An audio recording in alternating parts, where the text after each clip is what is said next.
आओ सीखे और सिखलाए, मिलके सोचें और समझाएं, सभी देखें सबको दिखाएं। पर क्या सीखे और क्या देखे? Story time, story time, story time with Delia. Story time, story time, story time with Delia. अस्सलामुअलैकुम, कैसे हैं छोटे छोटे नन्हे मुन्ने प्यारे प्यारे बच्चों। आप सबको स्टोरी टाइम शो में वेलकम कहती हूँ मैं। आज भी मैं आपके लिए स्टोरी टाइम में एक बहुत ही मज़ेदार और बहुत ही इंटरेस्टिंग कहानी लेके आई हूँ, लेकिन उससे पहले मैं आपको अपने शो में मौजूद छोटे छोटे नन्हे मुन्ने प्यारे प्यारे बच्चों और शरारती बबलू से मिलवा दूँ। अस्सलाम वालेकुम बच्चों और बबलू, कैसे हैं आप लोग? वालेकुम अस्सलाम। ठीक है। ओ देखो पीछे पीछे भालू। कहाँ है भालू बबलू? मैंने तो ऐसे मजाक किया था। उफ बबलू, आप तंग कर रहे थे, कितनी गलत बात है। इसमें गलत क्या है? मेरा दिल चाहा बाजी कि मजाक करूं तो मैंने मजाक कर लिया। आपको पता है जो किसी का मजाक उड़ाता है उनका खुद एक दिन मजाक बन जाता है। वो कैसे बाजी? बबलू, दरअसल जब आप किसी का मजाक उड़ाते हैं, किसी को कोई गलत बात करते हैं या तंग करते हैं, तो पता है आपको क्या होता है? उसके जहन में जिसके साथ आप मजाक कर रहे होते हो, उसके जहन में आपका इमेज गलत हो जाता है। वो सोचता है कि बबलू एक गंदा, बुरा और झूठा बच्चा शो होता है, तो इसलिए ये करना बहुत गलत बात है और उसका खुद मजाक बन जाता है। ये तो गलत हो गया, सॉरी। बिल्कुल ऐसा ही है बबलू, लेकिन इसका असर दूसरों पर अच्छा नहीं पड़ा ना आपका। आपने खामखा दूसरों को तंग किया। इसको किसी को भी बिला वजह तंग करना कोई अच्छी बात है? नहीं बाजी, बिल्कुल भी नहीं। जी बिल्कुल ऐसा ही है, किसी को भी तंग नहीं करना चाहिए। आप बताएं बबलू, अगर आपको कोई तंग करे तो ये अच्छी बात होगी? मैं तो उसका मुक्का मार के मुंह ही तोड़ दूंगा। जी बिल्कुल, जब गुस्सा आता है इंसान को तो इंसान की यही फीलिंग्स होती हैं। इसलिए तो दूसरों को भी हमें तकलीफ नहीं देनी चाहिए कि हमारी वजह से किसी को भी तकलीफ हो। ये तो बबलू को भी बिल्कुल अच्छा नहीं लगेगा। क्यों बबलू? ठीक कह रही हैं आप। जब बाजी मैं शर्मिंदा हूँ अपनी इस गलती के लिए, सबसे सॉरी करता हूँ, सॉरी। ठीक है बबलू, आपने सॉरी की तो इंशाल्लाह आप आइंदा से ऐसा नहीं करेंगे। तो बबलू को खुश करने के लिए हम बहुत इंटरेस्टिंग कहानी सुनाएंगे। क्यों बबलू, कहानी सुनोगे ना? जी जी बिल्कुल बाजी, मैं तो जरूर सुनूंगा। चले फिर हम अपनी कहानी स्टार्ट करें। जी। तो कहानी कुछ यूं है कि एक गांव होता है। पहले मुझे आप एक सवाल का जवाब दें, बताएं कि ये गांव क्या होता है? मैं बताता हूँ। जी जी बबलू बताइए। गांव विलेज को कहते हैं, देखा? अच्छा बिल्कुल ठीक, आपने बिल्कुल ठीक कहा। तो फिर ये बताएं कि विलेज किसे कहते हैं? गांव को कहते हैं। उफ बबलू, क्या कह रहे हैं? गांव विलेज को ही कहते हैं, लेकिन मैं ये कह रही हूँ कि गांव में ऐसा क्या होता है कि जिसकी वजह से वो गांव कहलाता है? जैसे बबलू अपनी ऊंट पटांग बातों से बबलू कहलाता है। लो बाजी, मेरी टीचर ने बताया था कि गांव को विलेज कहते हैं।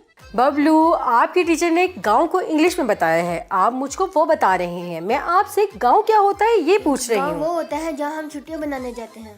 नहीं, आप सब ध्यान से सुने, मैं बताती हूँ आपको गांव किसे कहते हैं। गांव होता है शहरों से दूर, छोटी छोटी आबादियाँ होती हैं, वहाँ पर कच्चे मकान होते हैं, बड़ी बड़ी बिल्डिंग्स नहीं होती। जैसे आपने यहाँ देखी ना, बड़ी बड़ी बिल्डिंग्स होती हैं, बड़े बड़े हॉस्पिटल्स होते हैं, बड़ी बड़े स्कूल्स होते हैं, बड़ी बड़ी यूनिवर्सिटीज़ होती हैं। गांव में ऐसा कुछ नहीं होता। गांव में छोटे छोटे घर होते हैं, छोटी छोटी आबादियाँ होती हैं, कच्चे घर होते हैं, ईंटों के बने होते हैं, कुछ तो ईंटों के भी नहीं होते, मिट्टी के बने हुए होते हैं। खेत होते हैं, सरसब्ज खेत होते हैं। गांव में फैक्ट्रीज भी नहीं होती, जिसकी वजह से आपको आबो हवा जो होती है, जो वहाँ की हवा होती है ना, बहुत ही ताज़ा होती है और बड़ा ही मज़ेदार माहौल होता है गाँव का। अब समझे आप सब? जी जी बिल्कुल बाजी, समझ गए हम। अब आप लोगों ने बिल्कुल भी नहीं भूलना गाँव किससे कहते हैं। चले हम अपनी कहानी को स्टार्ट करते हैं। जी ठीक जी है बाजी जी। एक गांव होता है, गांव में एक गडरिया रहता था। गडरिया कौन होता है, कोई बताएगा मुझे? आदमी। बबलू भाई, गडरिया आदमी ही होगा, कोई औरत तो नहीं। बबलू, मैंने हमेशा उल्टा ही जवाब देना। चलिए अपनी कहानी तुम सब मुझ पर हंसने लगे हो, हैं? तो आप आते ही ऐसे करते हैं बबलू की खुद ही हंसी आ जाती है। आप कभी सीरियस बात करेंगे ही ना, गडरिया आदमी ही होगा ना। अच्छा छोड़े, मैं बताती हूँ गडरिया किसे कहते हैं। गडरिया बकरियां चराने वाले को कहते हैं। आप समझ आई बबलू कि गडरिया किसे कहते हैं? ठीक है, मैं समझ गया कि मेरा जवाब गलत था। आप बार बार ना बोले। कोई बात नहीं, गलत जवाब दोगे तो मैं आपको सही बताऊंगी ना, नाराज मत हो बबलू। इंशाल्लाह आपको भी आहिस्ता आहिस्ता अकल आ ही जाएगी और आप सीख जाएंगे। ठीक कह रही हो ना बच्चों? जी बाजी। ठीक कह रही है आप बाजी। फिर क्या हुआ बाजी? वो गडरिया रोज गांव में अपनी बकरियां चराने जाता था और शाम को वापस आ जाता था। रोज वो ऐसा ही करता था। उसके 2 बच्चे थे, एक बेटा और एक बेटी। यानी भाई बहन? जी बिल्कुल बबलू, इसका बेटा जो था वो बहुत ही नालायक था। नालायक मतलब मेरी तरह वो सब भूल जाता था है बाजी? नहीं, मतलब नालायक का मतलब है हड हराम था। कोई काम नहीं करता था, सारा दिन खेलता कूदता रहता था और किसी काम में अपने अब्बू और अम्मी का हाथ नहीं बटाता था। कौन कौन अपनी मम्मा पापा का हाथ बटाता है काम में? मैं बाजी मैं। अच्छा, क्या करते हैं आप? वो कैसे, जब खाना खाने लगते हैं तो मैं उनके साथ बैठकर खाना खाता हूँ। उफ बबलू, ये हेल्प करवाना थोड़ी होती कि आपके मम्मा पापा ने खाना लगाया और आपने बैठ के खा लिया और आपने उनकी हेल्प की। वाह गुड। हेल्प करवाना कहते हैं कि अपनी मम्मा पापा का किसी भी काम में उनका हेल्प करवाना। कोई भी काम हो, छोटा मोटा, जैसे बाबा ऑफिस के लिए तैयार हो रहे हैं, आप उनको शूज़ ला के दें। मम्मा ने कोई खाना लगाया है तो आप उनके साथ बर्तन लगवा लें, तो इसको कहते हैं हेल्प करवाना। और अगर आप अपने मम्मा पापा का इस तरह से काम करते हैं तो आप लोग उनके फेवरेट हो जाते हैं।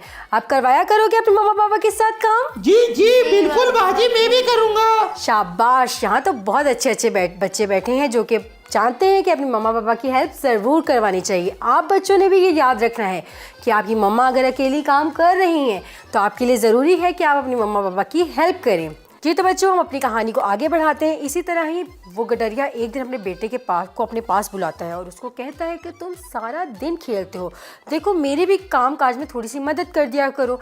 मैं 3 दिन के लिए गांव से बाहर काम के सिलसिले में जा रहा हूँ। तुम मेरे प्यारे बेटे हो ना, तुम मेरा एक काम करो, तुम 3 दिन के लिए पास वाले गाँव में जो बकरियों का जो गडरिया था, क्योंकि वो बकरियां चराता था, उसने कहा मेरे बकरियों के जो रेवड़ को तुम दूसरे पास वाले गांव में चराने ले जाया करना, वो अच्छी तरह चढ़ लेंगी।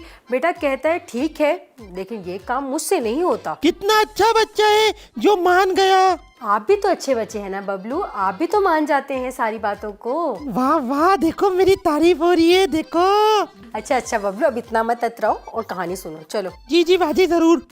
अगले दिन जब गडरिया चला जाता है तो ये गांव में बकरियां चराने चला जाता है। काम करने की इसको आदत ही नहीं थी, ये बोर होने लगता है। ये तो मैं भी बोर होने लगता हूँ। जी अच्छा, आप खेल कूद में बोर होने लगते हैं बबलू? बिल्कुल नहीं बाजी, बिल्कुल भी नहीं। बबलू भाई पढ़ाई में बोर हो जाते हैं और पढ़ाई में सो जाते हैं। हाँ जी। इसमें हंसने की क्या बात है भाई, मुझे पढ़ाई बोर लगती है, मैं बोर हो जाता हूँ।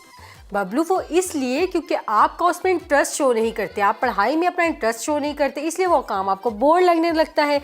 लेकिन जैसे ही आप खेलने लगते हैं तो आपका उसमें इंटरेस्ट होता है और आप लोग उसको खूब मज़े से खेलते हैं, इसीलिए आप खेल कूद में बिल्कुल बोर नहीं होते। इसीलिए हमें काम में इंटरेस्ट लेके करना चाहिए। पढ़ाई इंटरेस्ट से करेंगे तो पढ़ाई में मज़ा आएगा और आप उसको एंजॉय करेंगे। वाह बाजी वाह, ये तो बहुत अच्छा आइडिया है, अब मैं ऐसा ही किया करूँगा। गुड, शाबाश बबलू। चलो अब कहानी की तरफ बढ़ते हैं। जी बाजी जी। जब वो गांव में अपनी बकरियां चराने गया तो उसने सोचा कुछ ऐसा करूं कि इससे बोरियत से बच जाऊं। उसने देखा किसान खेतों में काम कर रहे हैं। इसने शोर मचाना शुरू कर दिया, शेर आ गया, शेर आ गया, मुझे बचाओ। शेर से तो मुझे बहुत डर लगता है। उसने आवाज लगा दी, सब अपना काम छोड़कर उस बच्चे को बचाने आ गए। लोगों ने आकर क्या देखा? क्या हुआ बाजी, बोले कुछ, क्या हुआ आगे? जी, उन्होंने देखा कि छोटा गडरिया तो हंस रहा है और वहाँ पर कोई शेर नहीं है और वो सब उसको डांटते हैं कि तुमने अपना वक्त भी और हमारा वक्त जाया किया, हम काम में मसरूफ थे। ये बच्चा मेरे से भी ज्यादा गंदा निकला भाई। अच्छा बबलू, आप गंदे हैं? चलो मैं तो उल्टा फंस गया। अच्छा बबलू, उदास नहीं हो। आपको पता है आप किसी को भी तंग नहीं करोगे तो आप भी सबके फेवरेट बन जाओगे और एक यकीनन एक अच्छे बच्चे बन जाओगे इंशाल्लाह। इंशाल्लाह। फिर क्या हुआ बाजी, आगे बताएं, आगे क्या हुआ? फिर क्या होना था, उसने दूसरे दिन फिर यही हरकत की कि शेर आ गया, शेर आ गया, शेर आ गया, मुझे और मेरी बकरियों को आकर बचाओ। तो लोगों ने सोचा कि ये ना हो कि आज वाकई शेर आ गया हो। लोगों ने दोबारा आकर देखा तो वो बेटा हंस रहा था। सब ने उसको खूब डांटा और बहुत गुस्सा हो गया और कहा कि अब हम तुम्हारी किसी बात को नहीं मानेंगे और गुस्से में वापस चले गए। फिर बाजी फिर क्या हुआ? फिर क्या होना था? फिर ये हुआ कि तीसरा दिन आ गया। तीसरे दिन वो फिर अपनी बकरियों को लेके गांव में चराने आया। जब वो बकरियों को लेके चराने आया तो वहाँ पे आज सचमुच का शेर आ गया। अरे बाबू, जी। बच्चे शेर, जी बब्बर शेर, जी बब्बर शेर, वो बड़ा वाला, जी बड़ा वाला बब्बर और तेरी है वो जंगल वाला। बबलू सच में वही शेर आ गया। अब मैं आपको शेर आ गया, आपको समझ आ गई है ना? बबलू को छोड़ें आप लोग। तंग हो गई। वहाँ पे सचमुच का शेर आ गया। वहाँ जब वो शेर आया तो उस बच्चे ने खूब शोर मचाया कि शेर आ गया, शेर आ गया, शेर आ गया, मुझे बचाओ, मेरी बकरियों को बचाओ, शेर आओ, कोई तो मदद के लिए आए, आ जाए मेरी मदद के लिए।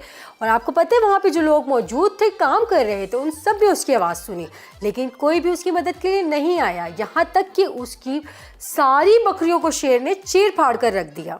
अरे ये तो बहुत बुरा हुआ बाजी, उसकी किसी ने मदद ही नहीं की। जी बिल्कुल बबलू, ऐसा ही है।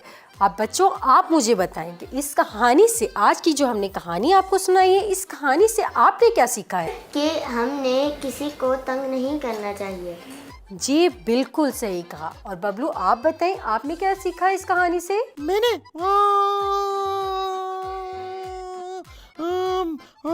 हाँ याद आया, बेवकूफियाँ नहीं दिखानी चाहिए। उफ बबलू, इस कहानी से हमने ये सीखा कि हमें झूठ नहीं बोलना चाहिए और मजाक में भी किसी को तंग नहीं करना चाहिए, क्योंकि झूठ का अंजाम बुरा होता है। और उसने झूठ बोला और उसको सजा मिल गई। जैसे बबलू भैया ने हमें तंग किया था उसी तरह। जी बिल्कुल, उसका अंजाम भी अच्छा नहीं हुआ। उसने झूठ के जरिए लोगों को तंग किया और आखिर में उसको उसकी सजा मिली। क्यों बबलू, अब तो नहीं करोगे ना ऐसे? नहीं बाजी, अब तो मेरे अम्मी अब्बू बहन भाई सबकी तौबा, जो मैंने ऐसा किया, अल्लाह मुझे झूठ से बचाए। आमीन। बिल्कुल ऐसा ही है, हम सबको अल्लाह में झूठ से बचाए। हाँ तो बच्चों, आज की कहानी में हमने ये सीखा है कि हमें कभी भी झूठ नहीं बोलना चाहिए और ना ही किसी से इस तरह का मजाक करें कि कोई दूसरा तंग हो उससे। जी तो बच्चों, आपने इस कहानी को और इस कहानी के दिए गए सबक को बिल्कुल नहीं भूलना। झूठ चाहे छोटा हो या बड़ा हो, उससे आपका इमेज ज़रूर ख़राब होता है। गुनाह तो होता ही है, लेकिन उसके साथ इमेज भी ख़राब हो जाता है आपका। इसलिए आपने ना झूठ बोलना है, ना किसी के साथ ऐसा मजाक करना है कि आपसे कोई बंदा तंग आ जाए।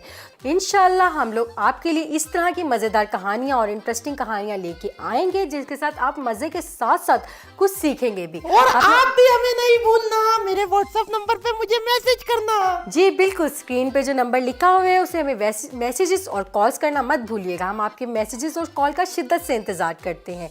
तब तक के लिए मुझे और बबलू को दीजिए इजाज़त। इंशाल्लाह एक नई कहानी के साथ फिर हाजिर होंगे। अल्लाह हाफिज़।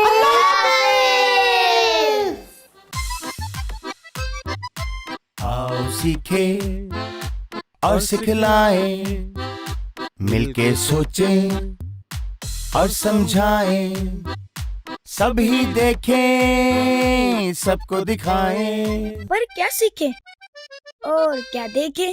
Story time, story time, story time with Delia. Story time, story time, story time with देलिया।